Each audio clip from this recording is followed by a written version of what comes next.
અંકલેશ્વરના વ્યસ્ત ગણાતા સુરવાડી ઓવરબ્રિજ પર તંત્રની એક મોટી બેદરકારી સામે આવી છે, જ્યાં તાજેતરમાં વરસેલ વરસાદને કારણે બ્રિજ પર રેતી અને માટીના જાડા થર જામી ગયા છે. આ રેતીના કારણે માર્ગ અતિશય સ્લીપરી એટલે કે લપસણો બની જતા અહીંથી પસાર થતા હજારો વાહન ચાલકો, ખાસ કરીને ટુ વ્હીલર ચાલકોના માથે અકસ્માતનું મોટું જોખમ તોળાઈ રહ્યું છે.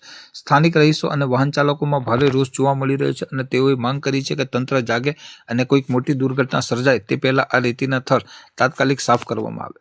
અંકલેશ્વરના સુરવાડી ટી બ્રિજ પર જવાબદાર તંત્રની કથિત ઘોર બેદરકારીના દ્રશ્યો સામે આવ્યા છે, જે વાહન ચાલકો માટે આફત સમાન સાબિત થઈ રહ્યા છે. સુરવાડી તરફથી ઓવરબ્રિજ પર ચડતાની સાથે જ રોડની બંને બાજુએ અને વળાંક પર રેતીના મોટા મોટા થર જામી ગયેલા સ્પષ્ટપણે જોઈ શકાય છે.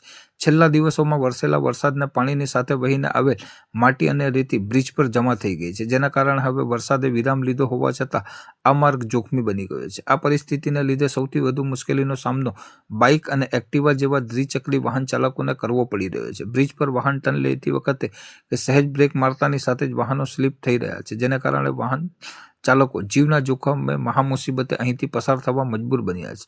સ્થાનિકોનો આક્ષેપ છે કે તંત્ર કોઈ ગંભીર અકસ્માત સર્જાય અને કોઈનો જીવ જાય તેની રાહ જોઈને બેઠું હોય તેવું લાગી રહ્યું છે. હાલ પંથકમાં વરસાદ બંધ છે, ત્યારે વાહન ચાલકોની સુરક્ષાને ધ્યાનમાં રાખીને જવાબદાર વિભાગ દ્વારા વહેલી તકે આ જામેલ રેતીના થર દૂર કરી બ્રિજની યોગ્ય સાફ સફાઈ કરવામાં આવે તેવી લોકમાંગ પ્રબળ બની છે.